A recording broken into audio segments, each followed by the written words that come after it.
I'm Leo.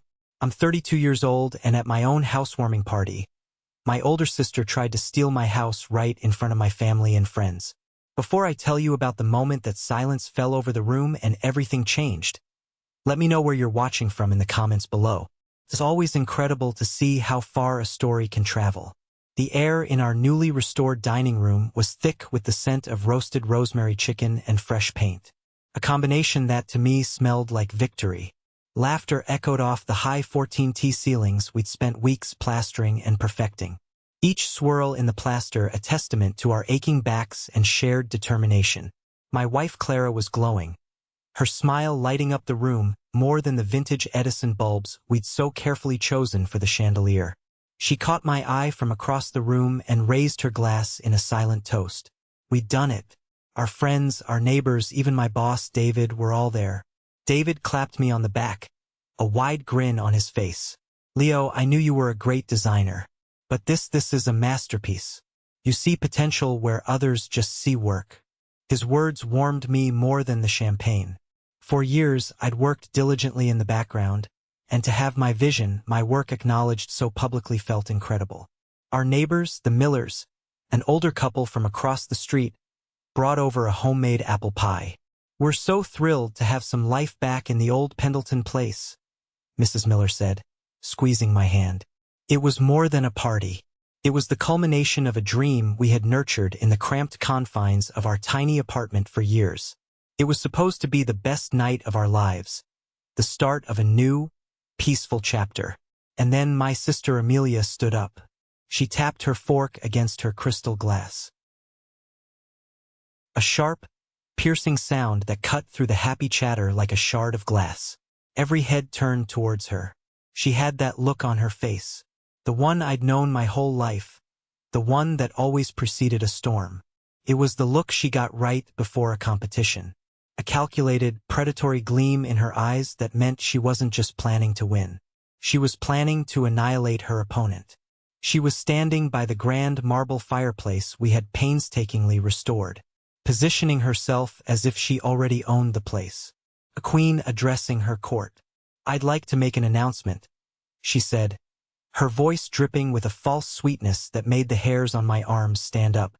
My mother beamed, nudging my father beside her, probably thinking Amelia was about to give a heartwarming toast about sibling love and family pride. My father leaned forward, a proud smile already forming on his face, always ready to applaud his golden child.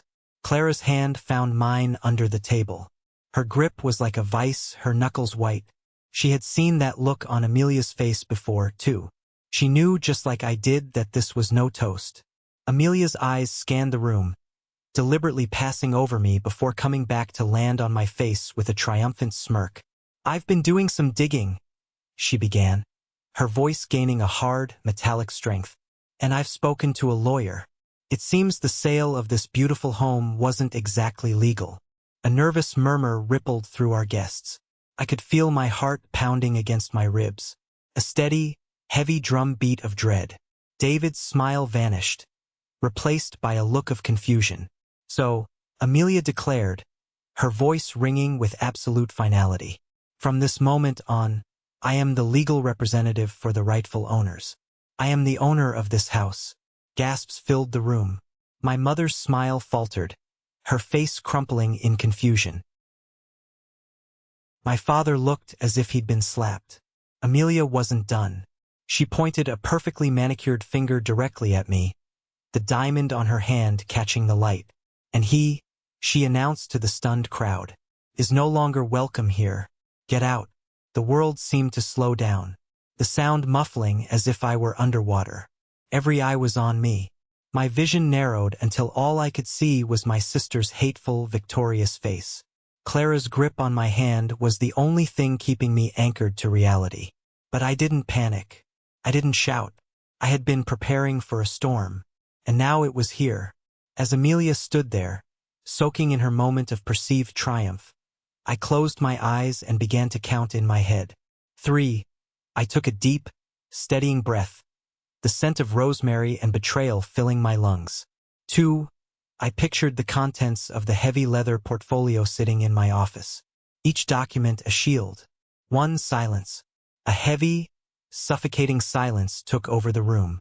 And in that silence, I opened my eyes, met my sister's gaze, and gave her a small, calm smile. The show was just getting started. To understand why I didn't fall apart in that moment, you have to understand my entire life. You have to understand what it's like to grow up as the supporting cast in someone else's movie. In my family, the star was always unequivocally Amelia. She was 3 years older than me, and from the moment I was born, the roles were set. Amelia was the prodigy, the brilliant one, the one destined for greatness. I was the other one, the quiet one, the reliable one. Our childhood home in suburban Massachusetts was her stage, and my parents were her most devoted audience. Their love wasn't conditional, but their attention certainly was. I remember when I was in 4th grade, I worked for weeks on a solar system model for the school science fair. It was my passion project. I used marbles for the smaller planets, a painted kickball for Jupiter, and I even saved up my allowance to buy a small motor from a hobby shop to make the planet's orbit a light bulb sun. I was so proud of it, of the mechanics and the artistry. I got a blue ribbon first place in my grade. I ran home, clutching it in my hand, my heart bursting with a pure, simple joy. I found my parents in the living room. "Mom, Dad, look," I shouted, holding up the ribbon for them to see. My mom glanced over from the newspaper. "Oh, that's lovely, honey. Good job. Put it on the fridge." My dad grunted his approval without looking up from the TV where a golf tournament was on. Just then, Amelia waltzed in holding a piece of paper. "I got the lead in the school play," she announced, striking a dramatic pose. Instantly, it was like a switch had been flipped. My parents were on their feet. My dad muted the TV. My mom dropped her paper. "Oh, my darling. That's wonderful. Tell us everything. What's the play? Who are you playing? We have to call Grandma." My blue ribbon suddenly felt cheap and flimsy, a forgotten toy. I just stood there watching as they fawned over her. My little victory completely erased in the blinding light of her spotlight. I quietly went to my room and tucked the ribbon into the back of a drawer where it stayed for years. That was the pattern. My steady, quiet achievements were like stones dropped into a pond. They made a small splash and then sank without a trace. Amelia's accomplishments were like fireworks, demanding everyone's attention, lighting up the whole sky. It wasn't just about grades or awards. She turned everything into a competition I didn't even know I was in. One year for my 10th birthday, all I wanted was a new 10-speed bike. I had been talking about it for months, circling it in catalogs. My birthday came and my parents got it for me. I was ecstatic. For 2 weeks, that bike was my entire world. Then Amelia, who had shown zero interest in cycling, suddenly decided she needed a better one. She complained that her old bike was for kids and that all her friends had mountain bikes. For 2 weeks, she sulked and sighed dramatically around the house until my parents gave in. They took her to a specialty sports store and bought her a top-of-the-line mountain bike with 24 gears and shock absorbers. A bike that cost 3 times as much as mine. My simple, wonderful 10-speed suddenly looked like a clumsy relic. That was her specialty, taking my joy and finding a way to eclipse it. My parents enabled it always. "We have to support Amelia's passions, Leo," my dad would say, as if my own passions were less valid. "She has real potential." The implication was clear. I didn't. They weren't cruel people. Not intentionally. They just had a blind spot the size of a planet. And that planet was Amelia. They paid for her expensive summer camps for aspiring actresses, her designer clothes for school dances, her first car, a brand new convertible. Her college fund was a topic of constant proud discussion at the dinner table. When I asked about mine, they told me to focus on getting a scholarship. That state school was a perfectly fine option for someone practical like me. Practical, that was their code word for not special. Taught me to be self-reliant. It had to. I got a part-time job at a grocery store when I was 16. I learned to save, to budget, to work for what I wanted because I knew no one was going to hand it to me. While Amelia was at the mall spending my parents' money, I was bagging groceries. The smell of disinfectant and stale bread clinging to my clothes, The experience taught me the value of a dollar earned, a lesson she never had to learn. There were moments, rare flashes of genuine sisterhood that made it all the more confusing and painful. I remember one night in high school, my first real girlfriend broke up with me over the phone. I was devastated, convinced my life was over. I came home and just lay on my bed, staring at the ceiling, feeling that unique, hollow ache of teenage heartbreak. There was a soft knock on my door. It was Amelia. She came in and sat on the edge of my bed, not saying anything for a long time. The silence was comfortable. Then she just put a hand on my shoulder. "She was an idiot anyway," she said softly. "You're too good for her." And her laugh was really annoying. I let out a small watery chuckle. For that one night, she wasn't the star and I wasn't the shadow. We were just a brother and a sister, and she was being kind. But those moments were like oases in a desert, rare and fleeting. By morning, the competition would be back on, and she'd be pointing out a new pimple on my face or making a sarcastic comment about my choice of shirt. Growing up like that does something to you. It instills in you a deep, gnawing fear that you'll never be good enough. It makes you crave validation while also teaching you not to expect it. My biggest fear wasn't failing. It was that even if I succeeded, no one would notice, or worse, my success would somehow be twisted into another victory for her. It's a heavy weight to carry, that feeling of being permanently second best in the eyes of the people who are supposed to love you unconditionally. And it was that weight, that constant grinding pressure that drove me to build a life so different from hers. A life that was so undeniably my own that she could never cast her shadow over it. Or so I thought. After high school, Amelia and I went our separate ways, and the differences between us became even sharper, like two rivers flowing from the same mountain, but carving entirely different canyons on their way to the sea. Amelia went to a prestigious, expensive private university, the one my parents had been saving for since she was born. She majored in marketing and quickly found her place among the elite, joining the right sorority, dating the right guys, and mastering the art of networking. She was a natural. She came home for holidays with stories of lavish parties and weekend trips to Europe. Always dressed in designer labels my parents would proudly point out to relatives. "That's a Diane von Fenberg." My mom would whisper to my aunt, "It must have cost a fortune." 2 years after graduation, she married Richard, a successful investment banker who was just as ambitious and image-conscious as she was. He was the perfect accessory to the life she was building. Their wedding was a massive, extravagant affair at a country club, an event that my parents cashed out a portion of their retirement savings to help pay for. It was featured in a local society magazine with a glossy photo of the happy couple. My role was to be an usher, smile for the pictures, and make sure I didn't get in the way of the photographer. Soon after, my parents helped them with a hefty down payment on a luxury condo in the city with floor-to-ceiling windows and a doorman named Stan. Amelia had officially made it. My path was quieter, paved with grit instead of gold. I went to a state university and worked my way through it. I had 2, sometimes 3 part-time jobs at a time. Barista at the campus coffee shop. Library assistant shelving books in the dead of night. Delivery driver navigating city traffic. I did whatever it took to avoid the crushing weight of student debt. I studied graphic design, a field where my quiet, meticulous nature was a strength, not a weakness.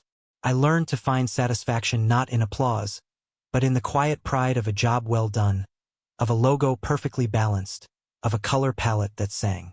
My dream wasn't a luxury condo or a fancy car. It was simple, almost painfully so. I wanted a home, not just a place to live, but a home with history, with character, a place where I could put down roots and feel like I truly belonged. A place that couldn't be overshadowed, that felt solid and real. That's what I was thinking about the day I met Clara. It was at a weekend art fair in the park. To make some extra money. And as a form of therapy, I was selling some of my watercolor paintings, mostly landscapes and old forgotten buildings. It was a hobby, a way for me to de-stress and create something just for me. Clara stopped at my little booth, and her eyes weren't just looking, they were seeing. She didn't just glance. She studied each painting. You really capture the light? She said, pointing to a small painting of an old forgotten barn with a sagging roof. Feels peaceful, like it has stories to tell. We talked for an hour right there in the middle of the bustling park.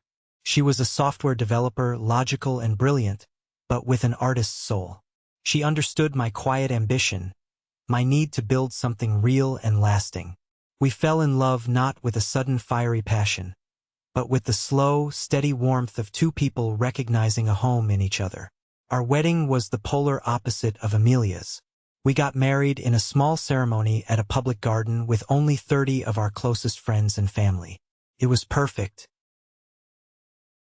Of course, Amelia showed up wearing a white lace dress. It wasn't a wedding gown, but it was close enough to make a statement. She claimed it was ivory, but everyone knew what she was doing. I saw the look on my mother's face, a flicker of annoyance quickly replaced by her usual indulgent smile for Amelia. I just squeezed Clara's hand, pulled her close, and focused on her. It was our day, and I refused to let Amelia make it hers. For the first few years of our marriage, Clara and I lived in a tiny one-bedroom apartment with questionable plumbing and paper-thin walls where we could hear our neighbors arguing about their custody agreement. We lived frugally, a skill I had mastered long ago. We packed our own lunches, drove a 10-year-old car, and put every spare dollar into a high-yield savings account. We nicknamed the Dream House Fund. Amelia loved to comment on our lifestyle whenever she graced us with a visit.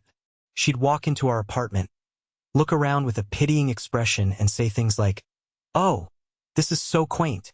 It must be so freeing to not care about material things." It was a backhanded compliment, a way of calling us poor while pretending to be enlightened. She'd talk about her and Richard's upcoming ski trip to Aspen or the new promotion Richard got, which came with a huge bonus and a better title.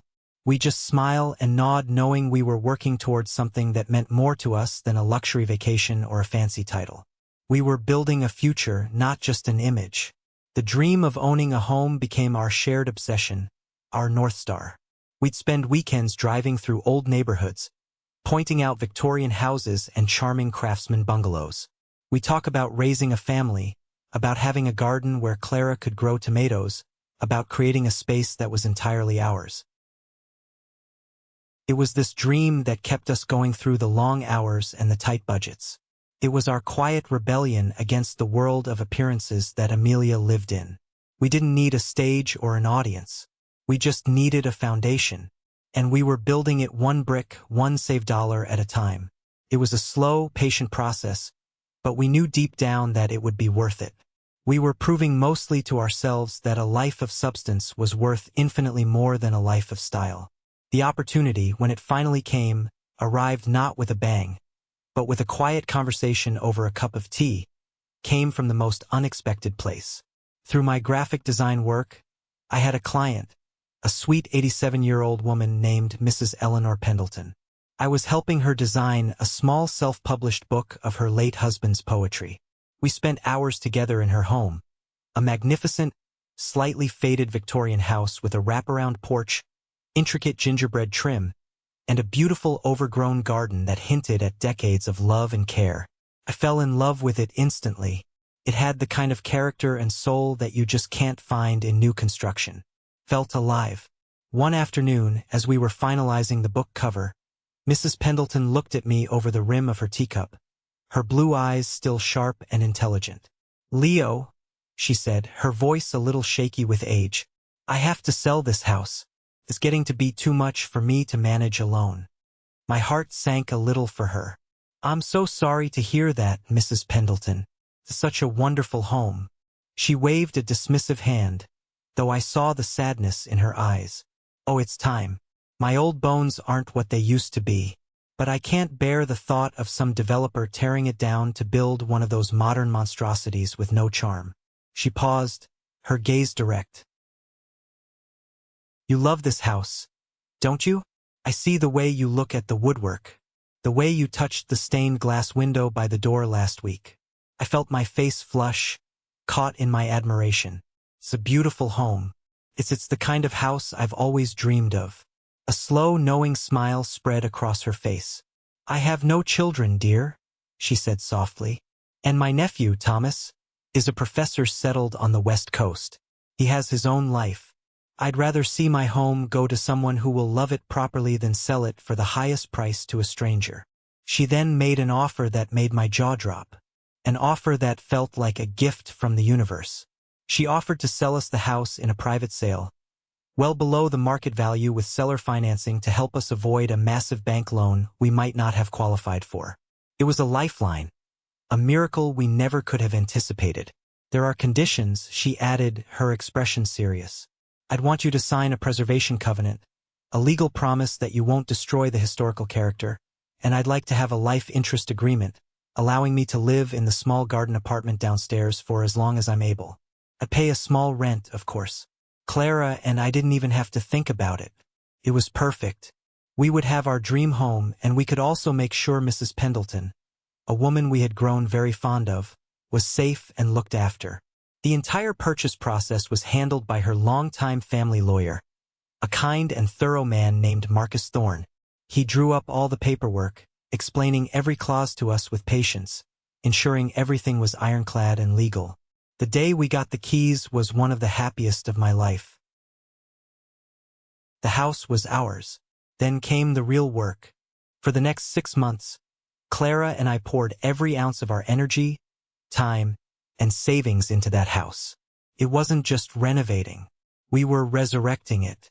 We learned how to plaster walls from YouTube tutorials, how to refinish 100-year-old hardwood floors, and how to reglaze old wavy glass windows. We spent weekends covered in dust and paint, collapsing into bed, exhausted, but exhilarated. We stripped away layers of yellowed wallpaper to reveal beautiful, original woodwork. We found an old boarded-up fireplace behind a false wall in the living room. Every discovery felt like the house was sharing its secrets with us, trusting us. It became more than just a building. It was our partner, our project, our future.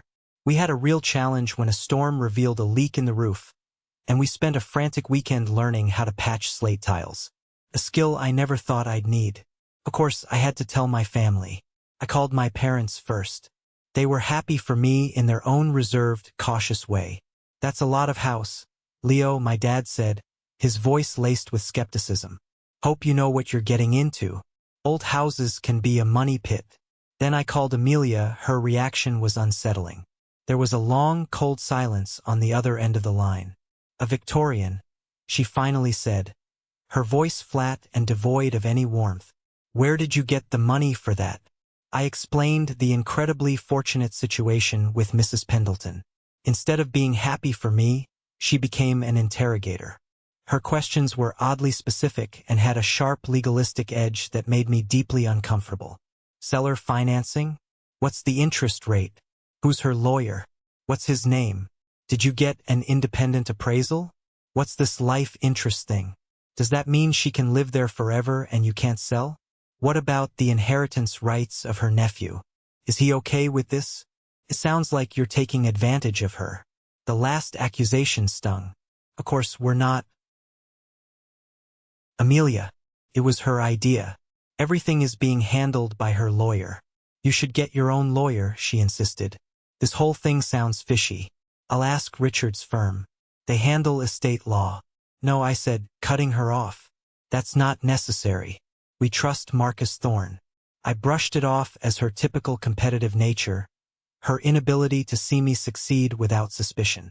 I told myself she just couldn't stand to see me have something she didn't, something real and earned. I had no idea how far she was willing to take it. I was so wrapped up in the joy of building our home that I didn't see the storm gathering on the horizon. I didn't realize that to my sister, my dream home wasn't a home at all. It was a prize. And it was a prize she was determined to win no matter the cost.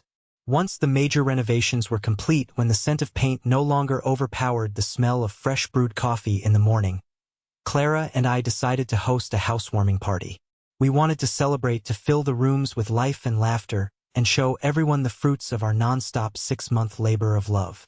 We sent out invitations to our friends, colleagues, and our new neighbors, and of course to our family.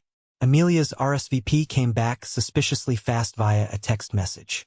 Of course, we'll be there. Can't wait to see the project, she wrote. The word project was in quotation marks, A subtle little dig that I tried to ignore. A suggestion that our home was just a quirky hobby, not a serious accomplishment like her professionally designed condo. The day of the party, our house was buzzing with warmth and happiness. A cool autumn breeze rustled the leaves outside, but inside everything was bright and warm. People flowed from the living room to the dining room and out onto the newly repaired porch. Everyone was so complimentary, admiring the restored woodwork and the original details we'd worked so hard to preserve. "You've brought it back to life," our neighbor, Mr. Miller, said, clapping me on the shoulder. For the first time in my own space, I felt a deep, uncomplicated sense of pride. Amelia and Richard arrived late. Of course, it was a calculated entrance designed to make sure all eyes were on them an hour after the party had hit its stride. Amelia was dressed in a sleek black designer dress that probably cost more than our new refrigerator. Richard looked bored and superior, swirling a glass of expensive-looking red wine. He'd brought himself because he couldn't be sure what we'd be serving. "Leo, darling," Amelia said, air kissing me while her eyes scanned the room critically, her gaze cataloging every detail, every potential flaw. What a monumental effort! I gave tours of the house in small groups and Amelia tagged along with one, but she wasn't looking at the big picture. She was taking pictures with her phone, not of the whole room, but of strange specific details. The corner of a window frame, a section of the plumbing under the sink, the electrical panel in the basement. It was unnerving. "Just getting some ideas for our next renovation," she said with a breezy smile when she caught me watching her. But her eyes told a different story. They were cold, assessing. Throughout the party, she undermined our choices with quiet, poisonous comments to other guests, just loud enough for me to overhear as I passed by. To a friend of Clara's, she whispered, "The paint color is a bit bold, don't you think? Very amateur." To my boss, David, she remarked, "I hope they had that foundation checked properly. Old houses can be such a money pit, a terrible investment." She was planting seeds of doubt, trying to tarnish our accomplishment in the eyes of our friends. Later, I saw her talking to the Millers, our new neighbors, on the porch. Her expression was one of deep, feigned concern. I walked over and the conversation stopped abruptly. Mrs. Miller looked uncomfortable. "Amelia was just asking about dear Mrs. Pendleton," she explained, her voice a little too bright, about her health and her nephew. So thoughtful of her to be concerned. Cold knot formed in my stomach. Amelia had never been thoughtful in her life without an ulterior motive.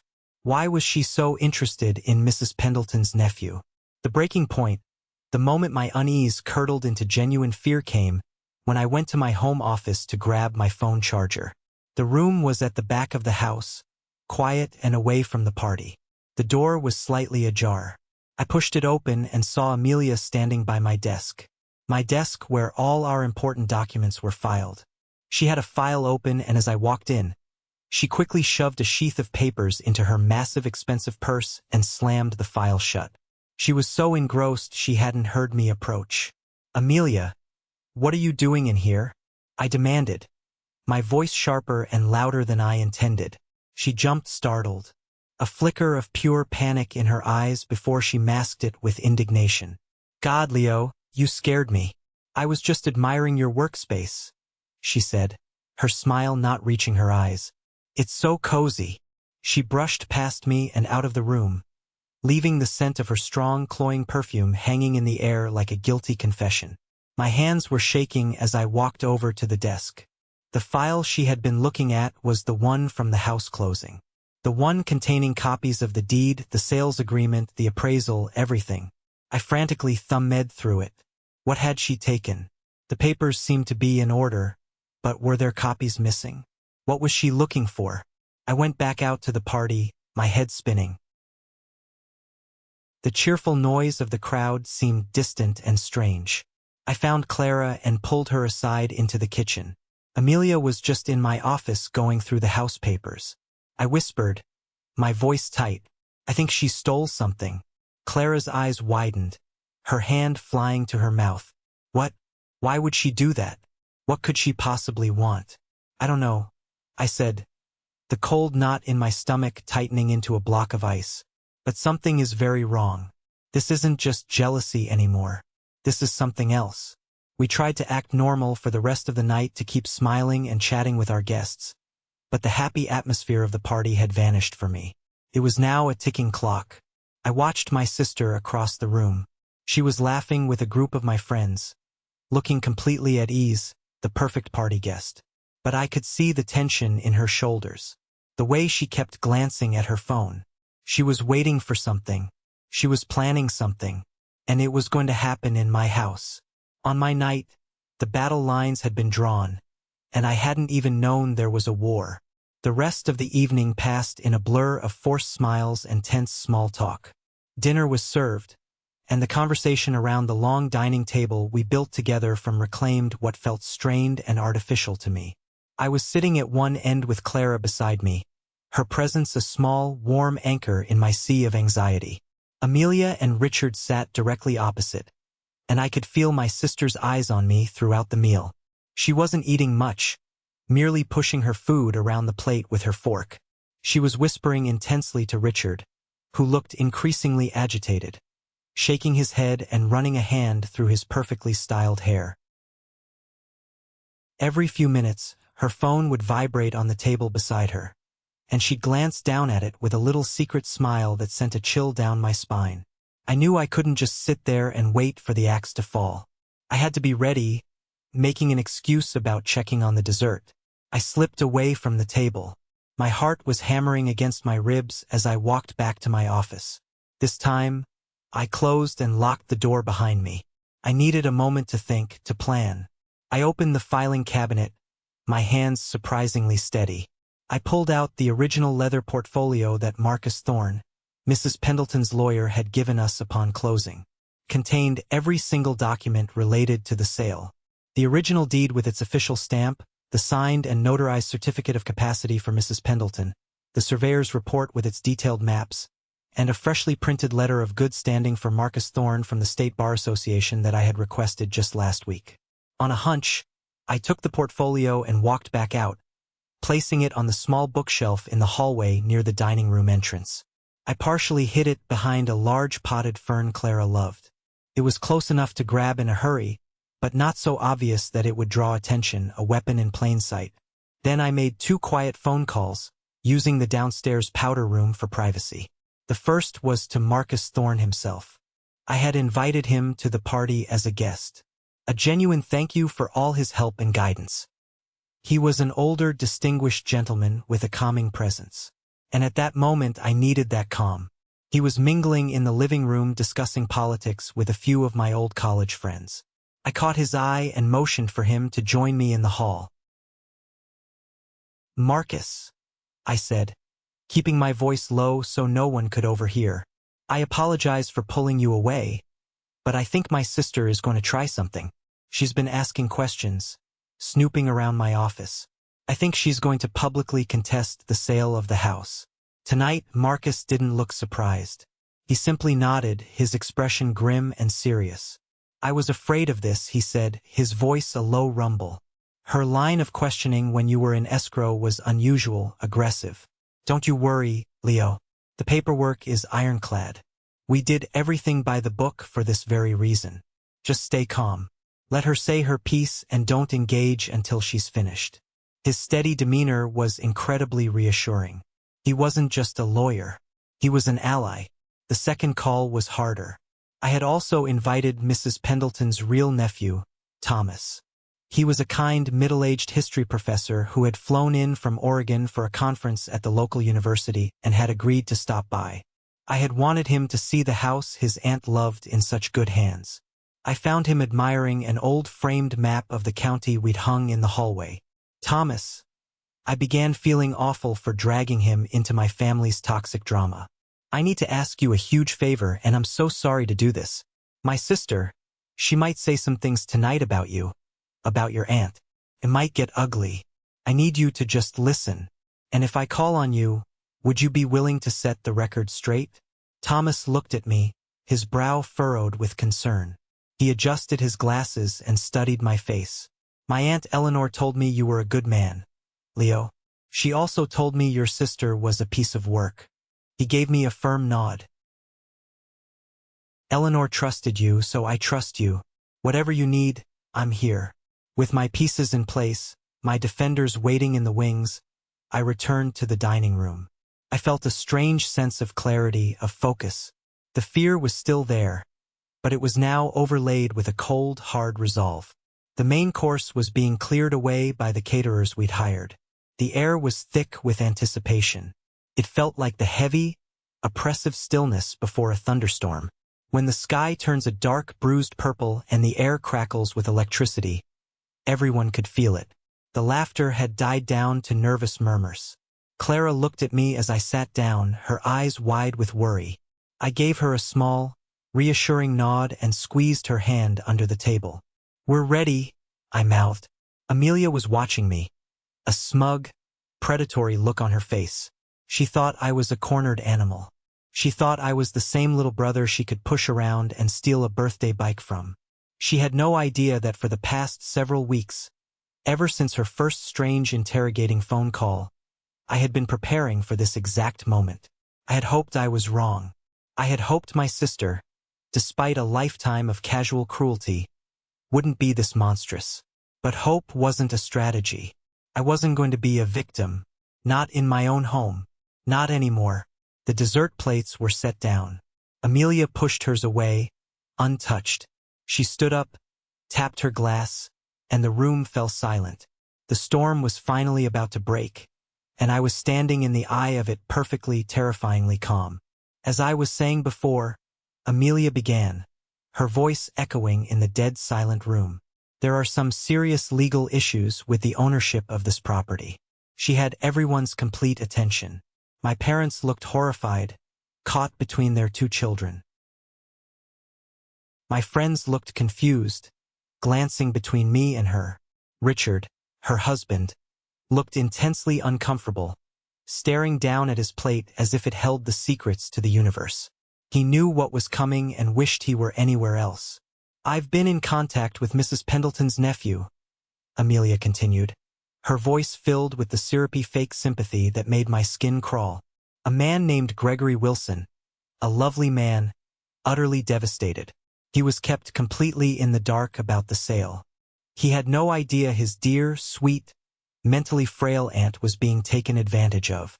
She paused for dramatic effect, letting the vile accusation hang in the air and poison the atmosphere of our celebration. "You see, I have here a medical report I obtained through a private investigator." She held up her phone, though the screen was dark. "It states that Eleanor Pendleton was diagnosed with early-stage dementia 3 months before she signed away this house, her most valuable asset." A collective gasp went through the room. It was a sharp, unified sound of shock. My mother put a hand to her mouth, her eyes welling with tears. This was the heart of her attack, painting me as a monster, a predator who had swindled a vulnerable old woman out of her home. She wasn't of sound mind to make such a decision. Amelia's voice rose, filled with a righteous theatrical anger, and the man who oversaw this fraudulent transaction, her so-called lawyer, a Mr. Marcus Daniels. She spat the name out, deliberately getting it wrong to add another layer of disrespect. "It turns out his license was suspended 6 months ago for professional misconduct. He wasn't even authorized to execute a property transfer. The entire deal was a sham orchestrated by my brother to enrich himself at the expense of an old woman. She was weaving a masterful web of lies, each one designed to isolate and destroy me, to turn my own friends against me." I glanced at Marcus Thorne, who stood stone-faced by the wall, his arms crossed over his chest. I saw Thomas Pendleton, who was watching Amelia with a look of utter academic disbelief, as if studying a bizarre and distasteful new species. So Amelia concluded, turning to face me, her eyes burning with a lifetime of resentment and jealousy. "I have been granted power of attorney by the real family, by Gregory. From this moment on, I am acting as the legal representative for the rightful owners of this house. This sale is void." She then delivered her final devastating lines, a perfectly rehearsed kill shot. "My husband and I will be moving in next week to manage the property until it can be properly sold at its full market value. And as for you, Leo, she smiled, a cruel, triumphant curve of her lips. You and your wife have 24 hours to vacate the premises. Get out. The silence that followed was absolute, profound. It was broken only by my mother's soft sob. Amelia, how could you? He's your brother. But Amelia ignored her. Her eyes were locked on me, waiting for me to break, to scream, to cry, to give her the satisfaction. Instead, I took a slow sip of water. I calmly placed my linen napkin on the table, and then I stood up. Wow, I said, my voice steady and clear, carrying easily through the tense room. That was quite a performance, Amelia. Really a plus. You hit all the major points. Betrayal, elder abuse, legal corruption is very dramatic. You should have gotten the lead in the play. After all, the small barb hit its mark. Amelia's smile faltered, a flicker of confusion in her eyes. This wasn't the reaction she was expecting. You've clearly put a lot of work into this, I continued, walking slowly towards the bookshelf where the portfolio was hidden. Hired investigators talked to lawyers, or at least people you thought were lawyers. The problem is, your entire story, this entire elaborate fantasy, is based on a foundation of lies. I reached behind the fern and pulled out the heavy leather portfolio. I walked back to the dining table and placed it down with a solid definitive thud that made several people jump. You mentioned a nephew, Gregory Wilson, I said, opening the portfolio and taking out the first document. That's very interesting, because Mrs. Pendleton doesn't have a nephew named Gregory. I turned to the man standing quietly in the corner, who had been watching the proceedings with a pained expression. Everyone, I'd like you to meet Thomas Pendleton. He is Mrs. Eleanor Pendleton's one and only nephew. Thomas stepped forward. It's true, he said, his voice, the calm, authoritative tone of a professor. I'm Thomas, and I was fully aware of my aunt's decision to sell her home to Leo and Clara. I supported it completely. She wanted the house to go to people who would cherish it, not to the highest bidder. I've never heard of a Gregory Wilson. Amelia's face went pale. No, that's not possible. Gregory sent me copies of his birth certificate, his driver's license. Let's talk about Gregory, I said, pulling out another document. I have a feeling he's the same man who contacted me a month ago, claiming the same story. He's a professional scammer who targets the families of elderly property owners. I hired my own investigator, Amelia. This is a report on him. His real name is Paul Jones. He has a record for fraud in 3 states. I assume you paid him for his cooperation. Amelia was speechless. Her mouth opened and closed like a fish. Richard, her husband, suddenly looked alarmed. He turned to her, his voice a harsh whisper. Amelia, did you pay this guy? You told me he was doing it out of principle. How much did you pay him? She ignored him, her eyes still fixed on me in horror as I continued my methodical demolition of her lies. Now about Mrs. Pendleton's mental state, I said, pulling out another paper. This is a certificate of capacity signed by not 1 but 2 independent geriatric specialists from University Hospital dated the week before the sale. It confirms that Mrs. Pendleton was and is perfectly competent and of sound mind. I slid the paper across the table. My father picked it up, his hands trembling as he read the official medical report, so different from the forgery my sister had likely acquired. And finally, I said, looking over at Marcus Thorne, Amelia made some very serious accusations against a lawyer she called Marcus Daniels. I believe she was referring to this man, Mr. Marcus Thorne, a respected member of the state bar for 45 years. Marcus stepped forward, his expression as cold as ice. Ms. Matthews, he said to Amelia, his voice booming with authority. My license is and always has been in perfect standing.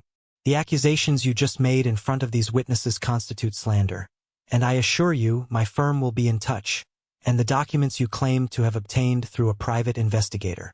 He paused, letting the weight of his words sink in. My investigator found that you paid a disbarred paralegal $5,000 for forged medical records. That Ms. Matthews is a felony. The color drained completely from Amelia's face. She looked like she was going to be sick. She stumbled back a step, grabbing the back of a chair for support. Richard finally snapped. "Amelia, how much?" he yelled, his voice cracking, all pretense of sophistication gone. "How much did you pay the fake nephew?" Amelia looked at him, tears welling in her eyes, her whole body trembling. She whispered a number. I couldn't hear it, but Richard did, his face contorted with a mixture of rage and utter disbelief. 50,000? He choked out loud enough for the whole room to hear. "You paid him $50,000 from our home equity line? Are you insane? We can't afford that. We're all ready. We had to take a second mortgage." He stopped himself, but it was too late. The final ugly truth was out. The illusion was shattered. And in that moment I understood everything. It wasn't just jealousy. It was desperation. The fancy car, the designer clothes, the luxury condo, it was all a house of cards funded by debt. They were drowning. And my beautiful, hard-earned, affordable home was supposed to be their lifeboat. Stealing my house wasn't just a cruel act of sibling rivalry. It was a calculated criminal business decision, a desperate, illegal gamble that had just spectacularly publicly failed. Amelia finally broke. She let out a choked sob and ran from the room. We heard the front door thrown open and then slammed shut. Richard, his face a mask of fury and humiliation, stared at me for a moment, a look of pure hatred in his eyes before turning and following her. The door slammed shut a second time, the sound echoing the final brutal end of Amelia's fantasy. The room was silent again, but this time it was a silence filled with shock and pity. I looked at the faces of my friends, my neighbors, and then I looked at my parents. My mother was crying silently into her hands. My father just looked old, broken, and defeated. He knew in that moment that the perfect golden image he had of his daughter was a lie.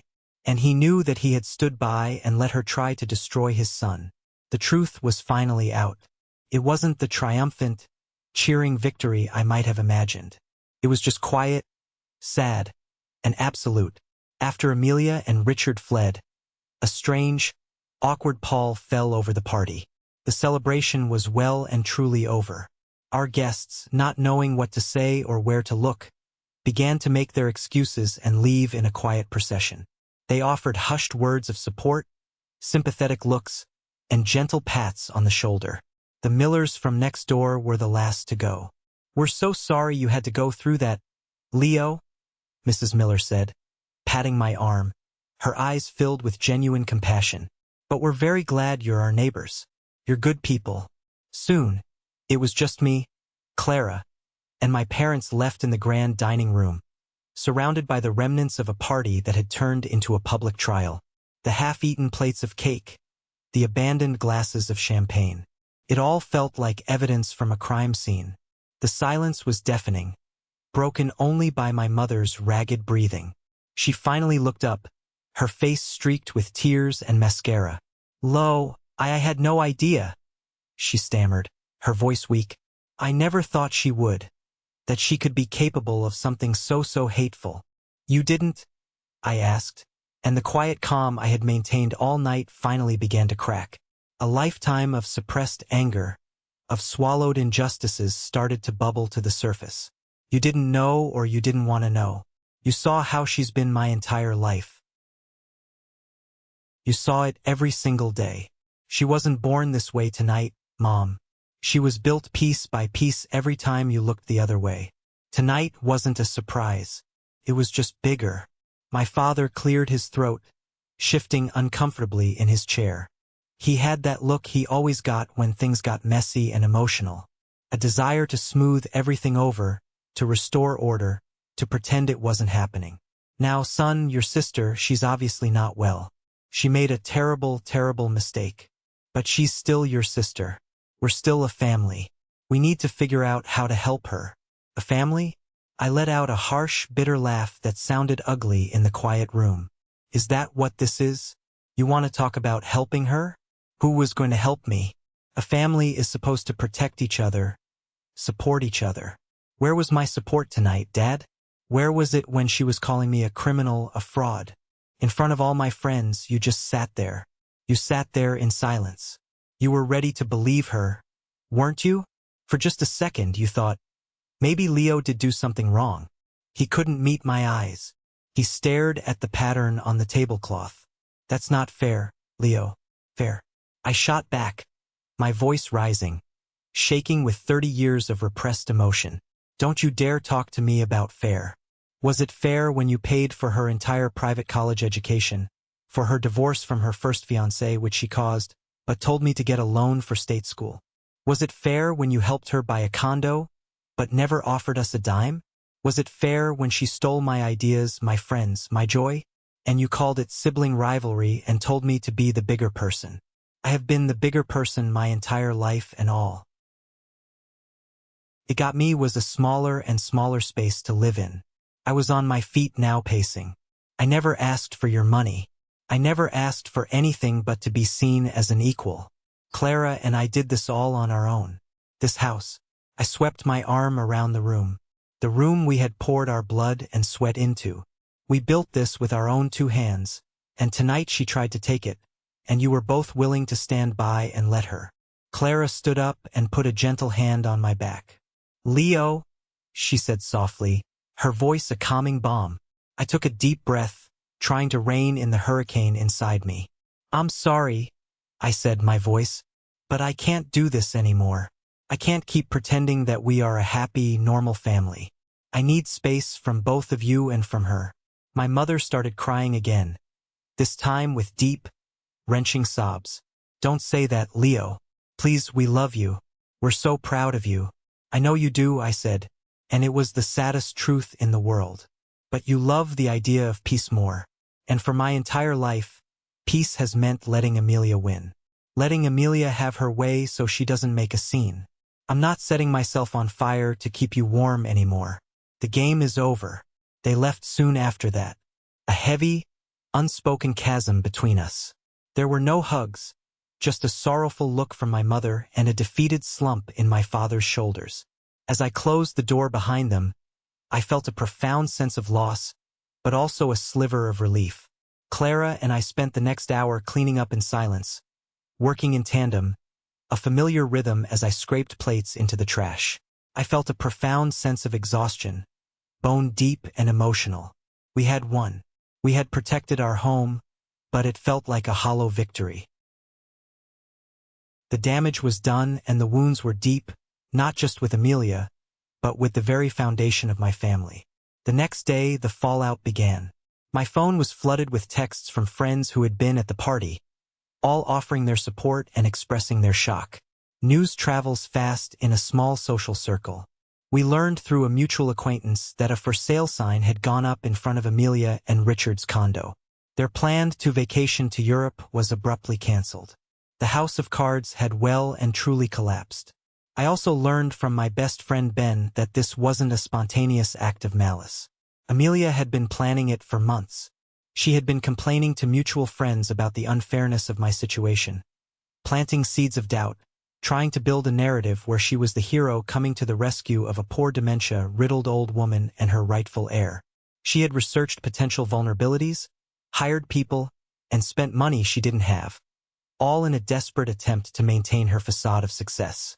The thought of that cold, calculated deception was somehow worse than the public outburst. It wasn't a momentary lapse in judgment. It was a premeditated attack on my life, on my character, on the one thing I had built that was truly mine. And as I stood on the porch of my beautiful, hard-won home, I realized that the battle for the house might be over.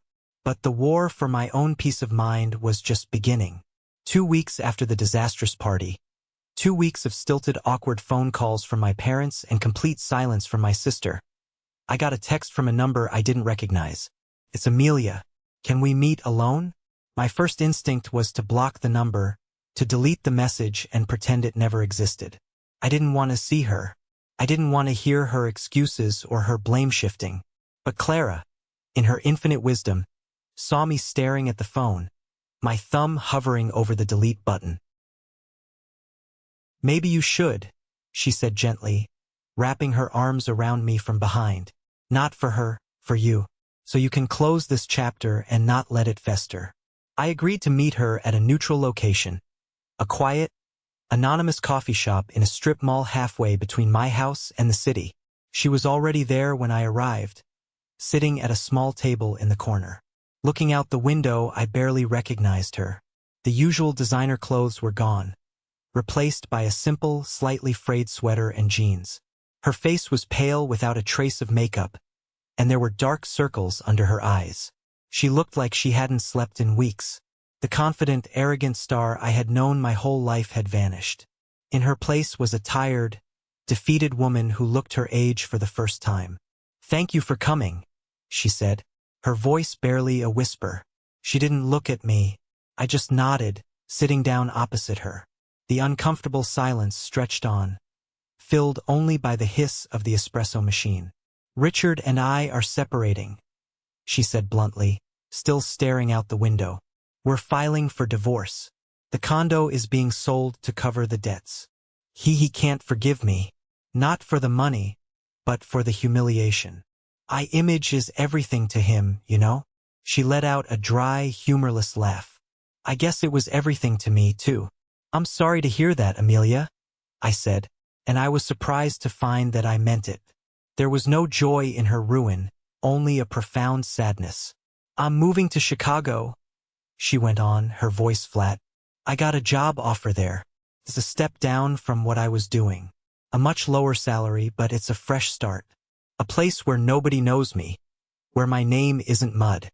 We sat in silence for a few minutes. I waited, knowing there was more. Finally, she turned from the window and looked at me, her eyes red-rimmed and empty. "I know sorry isn't enough, Leo. I know what I did was monstrous. It was evil. I don't expect you to forgive me. I don't think I'll ever forgive myself." "Then why did you want to meet?"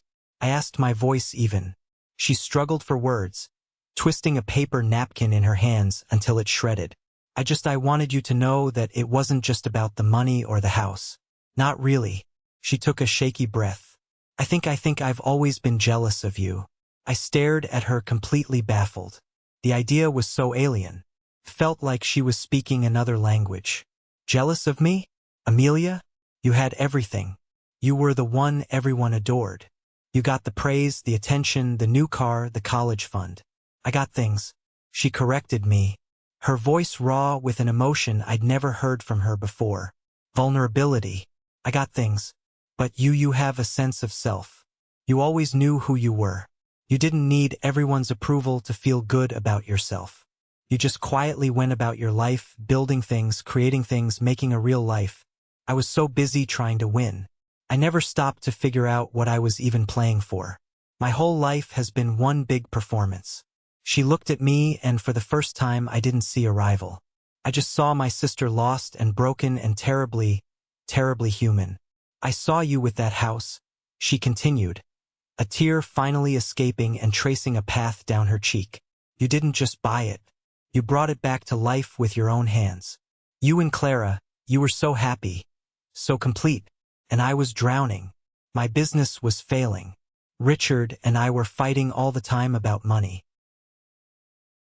That perfect life was a lie held together with credit cards and loans. And seeing your perfect real life, it broke me. Felt like a judgment. I thought if I could just have that one thing, that beautiful house, I could fix everything. I could sell it, pay off the debts, and be the winner again. It was insane.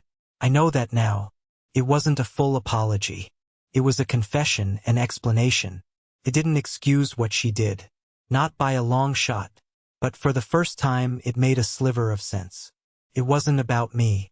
It was all about her. It always had been. "I won't be pressing charges, Amelia," I said quietly. "Marcus Thorne wanted to for the slander and the fraudulent documents. I told him no." Her head snapped up, her eyes wide with disbelief. "Why?" "Because you're already living with the consequences," I said. "And because despite everything, you're still my sister. Go to Chicago. Build a new life, a real one this time. Stop performing." That was the last time I saw her in person. She moved away the following week. She and Richard finalized their divorce. She stayed in Chicago, and from what I hear through my parents, she's slowly, painfully, rebuilding her life. Our relationship remains distant, limited to polite, infrequent texts on birthdays and holidays. Her confession, however, had opened a door for me.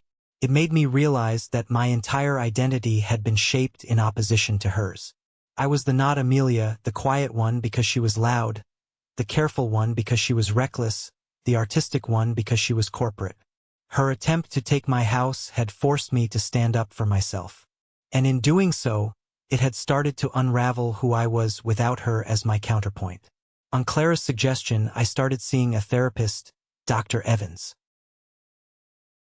We talked for hours about my childhood, about the ingrained patterns of my family. He helped me see that my parents' favoritism wasn't a reflection of my worth, but of their own issues and their admiration for a type of aggressive ambition they never had themselves.